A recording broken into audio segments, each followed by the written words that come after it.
Hi there everybody. Just back with a quick update on what I've been working on lately.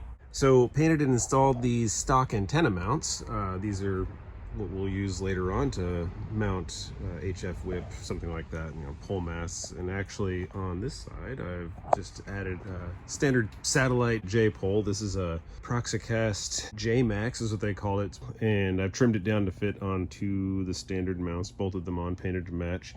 And what's nice about this particular unit, just slips up into place like this, and you've got a nice vertical mast. It's also got a locking pin that goes through it, so if I'm driving it from site to site, it's not going to wobble around on us. I typically stow it for transport, just to keep it a little bit more out of the way. And then in the back, I've just bolted down. I've got a STARLINK dish that I was testing it with out in the wild, and added a rigid toolbox, and just keep some of the goodies for traveling down the road in that. Actually, that has a wall mount that you can kind of see in the back there. Just bolted those into the side, so even when I don't have these travel straps on it, won't rattle around in the truck bed here.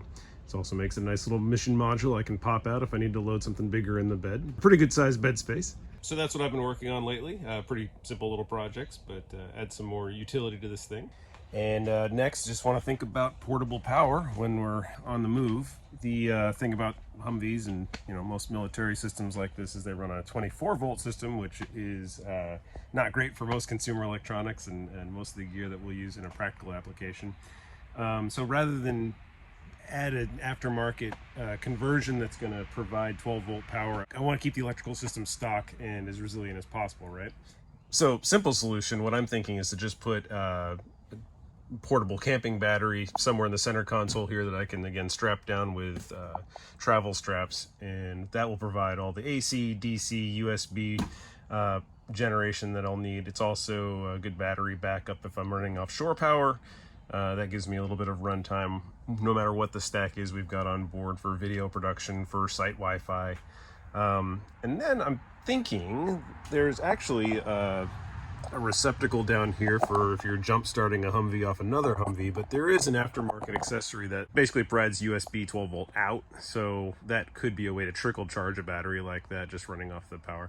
More likely than not, if I was doing something long-term, I'd have an additional supplemental generator on board somewhere that I could fill the tank up without having to run the engine itself, and just keep the duty cycles down on that. But that's the latest, and thanks again for checking in.